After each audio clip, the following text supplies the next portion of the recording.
three. Colbert converts again. Outside to Clavel. Pull up 20-footer. Goal! Bounce past the Duffy's left hand.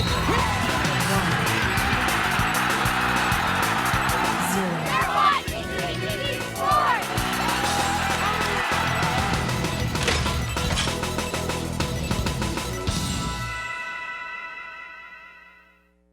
Happy National Cereal Day, which I actually didn't even know it was a thing until today. I didn't know that was a thing until just now. Crunchitize me, Captain. Welcome to CTV Sports. I'm Brett Kennedy. And I'm Olivia Landis. The Colorado State women's basketball team finished its regular season undefeated in Mountain West play after defeating the Air Force Falcons this past Friday.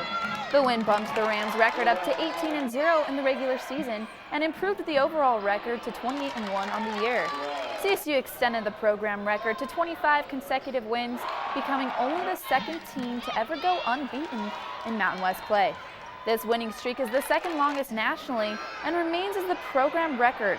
As for the game on Friday, the Rams jumped on the Falcons early on, creating a 9-0 run. All 12 players that balled for CSU scored, contributing to the 81-48 win. The Rams brought in 19 assists on 31 made field goals and shot 56.4% from the field. Up next, Colorado State travels to Las Vegas, Nevada for the Mountain West tournament. The Rams will go into the tournament as the #1 seed and will play at 1 p.m. Mountain Time. The game will be streamed live on the Mountain West Network or can be found on the radio on 1410 Kicks. Make sure to check out all of our coverage of the tournament on collegian.com or on our YouTube page. After the win over Air Force, Jamie Patrick talked about the importance of the tournament. Yeah, pretty much the season is starting now because no matter that we went undefeated, we lose one game, we're out, and we know that from last year. So we gotta go into the tournament and just be ready to play, and everyone's gonna be playing their best against us. The accolades keep raining down on the Colorado State women's basketball superstars. With the regular season now over, Ellen Neustrom has been named to Mountain West Player of the Year. She averaged 11.1 points, 5.8 rebounds, and 5.7 assists per game in league play. Neustrom is just one of 7 players in the nation to average with those numbers.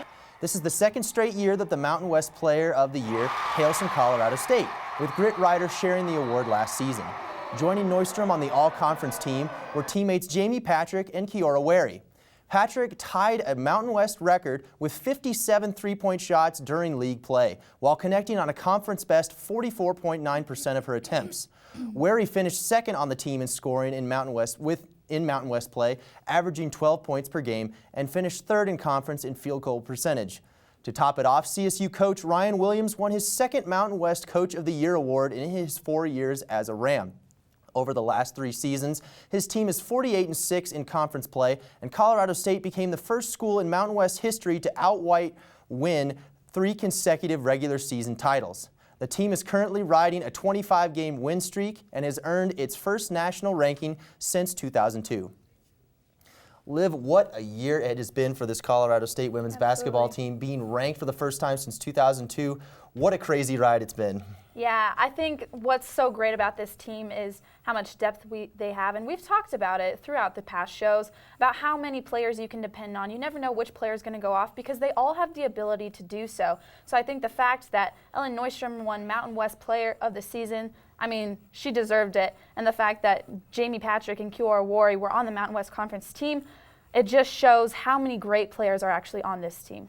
There are a lot of great players, and it's nice that those 3 got accolades. Jamie Patrick can throw the ball up basically anywhere in the gym and it'll go in. One of the best 3-point shooters Colorado State has seen in a while. And Kiora Wary, just the passion she has, she shows it all out there on the court and the team just rallies around her. And I think we have to talk a little bit about Coach Ryan Williams and what he's really done for this program. I mean, he's had 2 Mountain West Coach of the Year awards now, and the fact that he's turned this program around into a winning program, it just shows how great of a coach he actually is. And he's only been coaching there 4 years. Yeah. 4. So he's won Mountain West Coach of the Year twice, 2 out of those 4 years. One of the best coaches that this team has ever seen. He's totally changed the vibe of this team around. I think a lot of credit goes to him as a coach, but as well as the players, because, I mean, he's influenced them with his coaching, but you have to give credit to the players as well because they've made this team what it is today. Very deep team Ryan Williams has built. Well, the Colorado State men's basketball team had its final game of the regular season this past Saturday at home against Air Force. The Rams won the senior night matchup with the Falcons 87-73, but it didn't start out well at all for CSU. The team shot 21% from the field in the first half, but in the second half, the Rams completely turned it around, shooting 65%, led by Emmanuel Mogbo, who had 9 straight points out of recess. Mogbo finished with 18 points, and John Gillen led all scorers with 22 points and 4 threes. This was the largest comeback win of the season for Colorado State, as the team trailed by 11 at one point. The 65 points scored by the Rams in the second half were just 4 points off of the school's all-time record in a half at Moby Arena. The win brings the team's record just over 500 at 16-15 and 8-10 in Mountain West play. Up next is the Mountain West Tournament in Las Vegas, Nevada. The team will play San Jose State in the first round at 5 p.m. on Wednesday, and here's what Teal Daniels had to say about heading into the tournament. Going forward, just play as hard as we can because, it's the end of the road for us, and we want to take this thing as far as we can. Colorado State redshirt senior guard Antoine Scott was named second-team All-Mountain West earlier today. Scott was the only CSU player that was named to one of the 3 teams, with senior forward Teal Daniels and junior forward Emmanuel Mogbo both earning honorable mentions. Scott found his way in the starting lineup after Gian Clavel suffered an injury. He has started all 18 games since then and has averaged 17.6 points per game in conference play. He ranks 3rd in league action in 3-point field goals with a 41.3% average and ranks in the top 40 in NCAA Division I in three-pointers made. Scott is currently tied for 2nd in CSU's single-season history with 88 three-pointers, coming up only 2 short of the school record. Brett, this team has seen a little bit of struggle this season, not quite the season that they had last year, but to end on a good note for conference play against Air Force, that says a lot about the team. This team is a little smaller than last year's team. You lose J.J. Avila, you lose Daniel Bejarano, and you lose Stan Kidd to graduation. Those are 3 huge holes to fill. But this team has filled it as best as it could. Gian Clavel going down so early in the season, huge score for the team.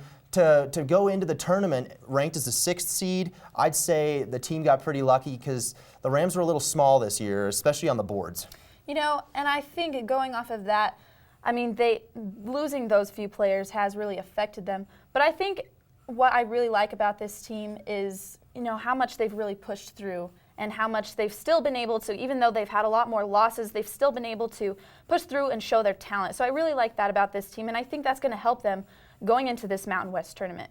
And who knows, the Rams might upset some people. Antoine Scott's been going crazy lately.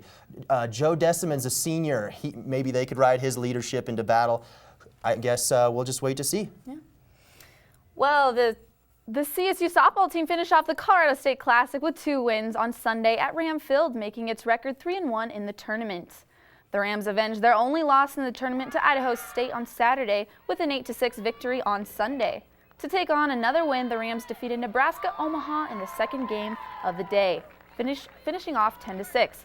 Offense played a key role for Colorado State during this tournament, where sophomore Savannah Clark hit a 2-run home run to left center with 2 outs in the bottom of the 6th inning, giving the Rams the lead the Bengals just could not overcome. Junior Haley Hutton also played a large role in the Rams offense as she walked away with 2 triples in yesterday's 2 matches. CSU now climbs to 9-11 on the season and will have a 10-day break before playing Northern Colorado in Greeley on March 16th. Colorado State is having its football pro day this Wednesday at the CSU football weight room and indoor practice facility. Numerous former Rams are expected to attend and show off their skills for the NFL draft, including Rashard Higgins and DeAndre Elliott, who attended the NFL Combine a few weeks ago. Some events will include the standing broad jump, vertical jump, the bench press, and 3-cone drill and the 40-yard dash. The event is closed to the public, but fans are encouraged to follow the action on CSU Football's Twitter account. Also, we'll have coverage on collegian.com. All of the club sports at Colorado State are unique in their own way, but there is one sport in particular that brings out your inner wizard. I can treat you like a matador. Dodo, dodo! During a night off for most of the team, Carrie, Tony, and Jessica still show up to practice one of the most intriguing club sports at Colorado State. Based off the sport from the Harry Potter series, they play Quidditch. Quidditch is inspired by Quidditch and Harry Potter in the novels, but we don't use all of the same rules and regulations in the book. For example, we do play until the snitch is caught, but the snitch in Muggle Quidditch is only worth 30 points, not 150 points. Scoring the quaffle through the hoops is worth 10 points each, just like it is in the books. Or if you're a snitch, you can fake people out. Feeling magically inspired, I decided to take a crack at learning the ropes myself. First thing, you need a broom. All right. That's what we call a broom. These are just like of PVC, standardized length.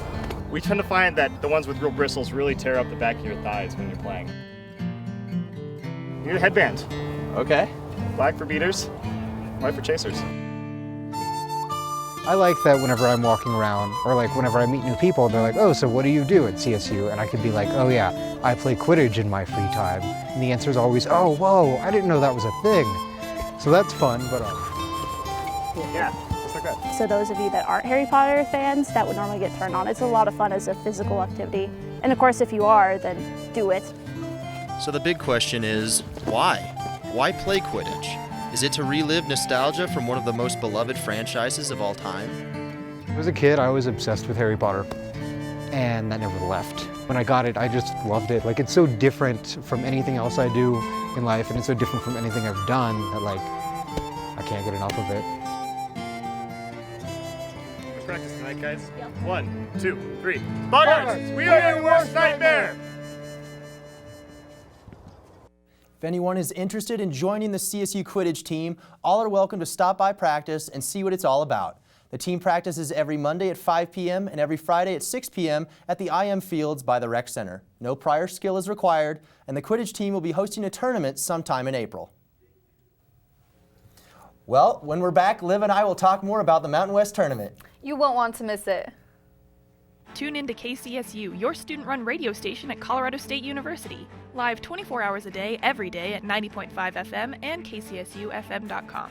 Live local new music now, and news, talk, and sports. KCSU, the radio voice of Colorado State, on the air since 1964. You're watching CTV, produced by Colorado State University students, bringing you news, weather, sports, and entertainment from campus and beyond. CTV live Monday through Thursday at 7 p.m. on campus and Fort Collins on Channel 11. Repeats at midnight, 8 a.m., noon, and 2 p.m. The Rocky Mountain Collegian is your student-run news and information platform. Pick up your paper on campus or around Fort Collins Monday through Thursday with special editions Fridays. And check out collegian.com anytime for all the latest updates. News, sports, entertainment, opinion, and more. The Rocky Mountain Collegian, serving Colorado State since 1891. College Avenue has been your student magazine for the last 10 years. College Avenue prints once a month covering topics that are relevant to the CSU and Fort Collins community. We also print special editions like the graduation guides at the end of each semester, the best of CSU each fall, and the orientation guide each summer.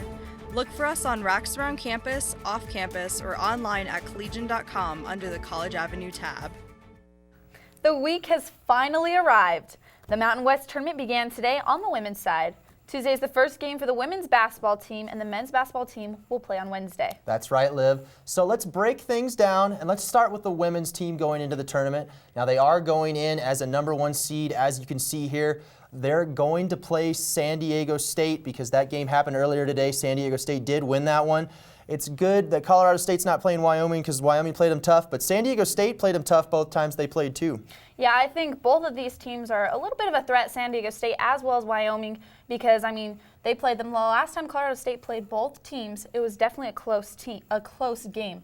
So, I mean, going off of that, I think that Colorado State has to be a little bit more prepared to face these teams that gave them such a good game. Now, speaking of being prepared, I know the Rams don't want to play San Jose State because San Jose State was the team that bounced them out of the tournament last year. And I just think that this year's team is more prepared and they've got more depth. So I see them winning this Mountain West tournament. What do you think are some key roles in this team's success in the Mountain West tournament? Because it's one thing to go undefeated in conference play, but to be able to do that and win the Mountain West tournament is a whole nother game. I mean, teams come aggressive into this Mountain West tournament. It's about riding on the confidence of the seniors. Kiora Wary, like I said earlier, brings her passion out on the court. Jamie Patrick, there's some great seniors on this team that can just lead the way. Big bench on this squad, though. I look for a lot of players to score a lot of points. Yeah, like you said, going off of that, I mean, the bench, Coach Ryan Williams has said it all season, his bench team has the ability to come in and make plays, and he said that's what's going to be effective in this Mountain West tournament. I would say so. Alana Arias probably should have won 6th Woman of the Year, so I expect her to have a good Mountain West tournament as well. All right, well, let's take a look at the men's tournament and who they're gonna face off first. I mean, Brett, we kind of discussed this earlier, but I think the men's team got a little bit lucky here. Number 6 seed, and they're playing. I mean, San Jose State finished as the worst team in the conference, so I think they got a little lucky here. Very lucky game to start out the conference for Colorado State. And then they're playing, if they win that game, they play Boise State for the next game. They beat Boise in a squeaker a couple games ago in Moby Arena, so that'll be a big test for these Rams. But we've been saying this all year. It's anyone's tournament once the men's tournament begins. I know the Colorado State Rams want to take another crack at Wyoming and Josh Adams. That'll be in the championship game, so I guess we'll see what happens. Yeah, I mean, Coach Eustace did say in the last press conference that they would love to take another crack at Wyoming, and they want to be able to prove that they can defeat Josh Adams. But I think in order to even look at that, first they need to focus on these first games. And like we said earlier, consistency is key, not only on offense, but on the defensive end. So it'll be interesting to see how they approach this. I would totally agree. Offensive rebounding and defensive rebounding. That's what wins you basketball games. You win with size, getting second chance points. And I think another thing that's going to be key is for them to be able to get to the guys on the inside, and that's going to help them score. I totally agree. Well, that's all we have for tonight. Be sure to check out all of our coverage of the Mountain West Tournament on collegian.com. Have a great week and a great spring break, and we'll see you guys next time.